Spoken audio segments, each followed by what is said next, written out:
I want to speak on John Mayall. He was a big inspiration to me and a profound influence on my musical journey over the years, both in playing guitar, collecting records, and eventually becoming part of the record industry at a young age. As a fourth or fifth grader, I would see pictures of him in the magazines like Circus, Rock, Hit Parader, and Crawdaddy. My first John Mayall LP, called Diary of a Band, is one you see right here.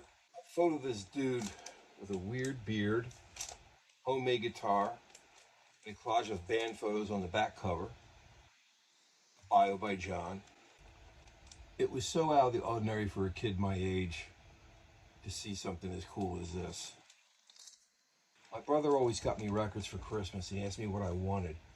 I told him about the Mayall album, and he was like, "Are you sure this is what you want?" I say, "Yes."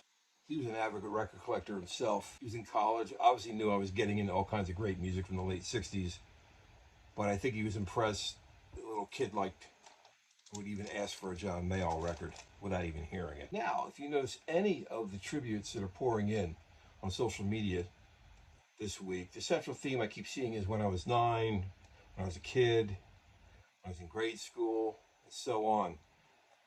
John obviously appealed to a very young audience. I bet it was because of his self-designed album covers. He wasn't getting any great radio play, so I think these LP covers were all true works of art. He was a real graphic artist to begin with, an army man, a young dad with a family, and he recorded his first album in '64. He had a lot going on. This is his very first recording album. John Mayall Plays John Mayall. This is recorded in 1964 at a club called Cluck's Cleek in England. And one of the last times with him, I got him to autograph it for me. But this is a really rare album, if you could find it. He had somewhat of a minor hit single in Europe with a song called Crawling Up a Hill, which the live version's on here. But really influential album. A few years ago, I was at the Grammy Award Theater, and John was doing a Q&A and a speech there, played some piano. But he was talking about coming out to California for the first time, and it just blew his mind because he had been English winners and European winners touring out there. He came here, I believe, in the winter, and it was sunny out, and it was warm, and the people were groovy, and he didn't want to go back home. So he moved out to Laurel Canyon, where the scene was happening, but he would tell you he was never really part of the scene because he's always working. This is an album called Blues from Laurel Canyon. This is a phenomenal album. This is the British version with the gatefold cover. But it's like kind of a story album. There's some great players on this. Mick Taylor, Steve Thompson on bass, Colin Allen on drums. It's just a great, great album. But he reflects about moving out there. There's a great song called Walking on Sunset. I wish I could play these for you, but I don't want any copyright strikes.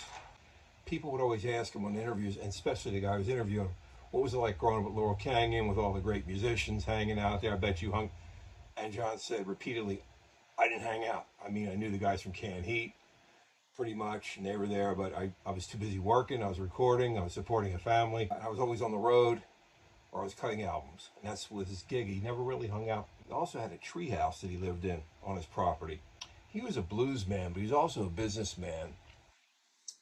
But he wasn't into the scene, recording politics.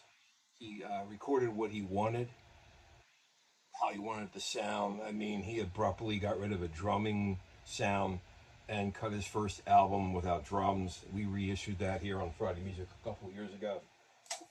The Turning Point album, no drums, but he had the great wisdom to put John Mark on guitar from the Mark Almond Band, and obviously Johnny Almond on reeds, and some percussion, and again Steve Thompson on bass.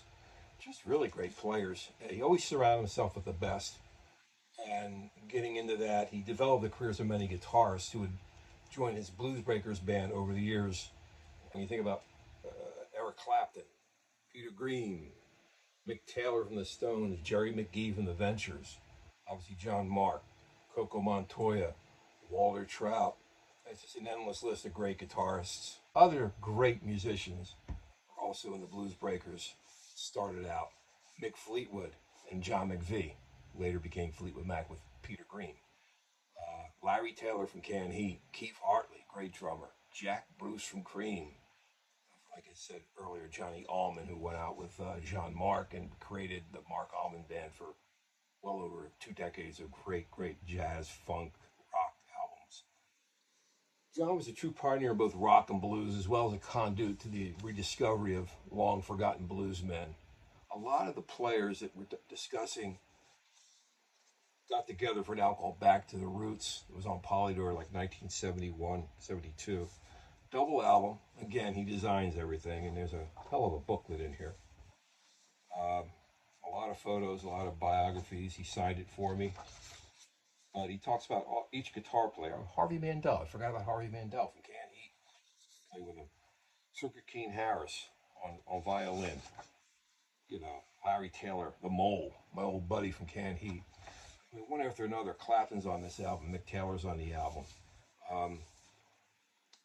Still available, I believe, on compact disc. It's definitely on the internet. One of his greatest achievements. I told him that years ago that I thought this was just a wonderful album to kind of sum up where he'd been for about 10 years. And he brought back everybody to play on this great album. 2 LP set, just endless blues, and just great, great songs. Prior to getting into the record business, I was in college, and I was doing anything. And I was writing for a couple magazines, some local and national trades, and I wound up scoring a really great interview with John Mayall. I met John in the early 80s with my really good pals, Canned Heat. It was a magical show. It was actually on the USA Network. You can probably find it on the internet. He gave me an interview for this rock magazine that I was freelancing for. He was just as cool as I knew he'd be. I never met him before, and there he was, the cool dude with that unusual beard, carrying his guitar. He played keys and harp at the same time. He played his signature homemade guitar from the Diary of a Band album cover. Years later, I would be opening up for him for some shows in the Philadelphia, New Jersey area with my power trio, which was a dream come true for me. He was a friend to a ton of musicians and record label folks that I know. I mean, everyone loved this guy. He will be sorely missed, but he'll never be forgotten. And Eric Clapton had a wonderful toast to him today on YouTube that you should all check out. And may he rest in peace, and may he be with the Lord. We're going to miss him, but boy, we have so many great albums to listen to. This is one of his greatest rock albums called A Hard Road. Peter Green, John McVie from Fleetwood Mac, and Ainsley Dunbar on drums from Journey and Starship. It's amazing the guys that played in this band. You have a great night.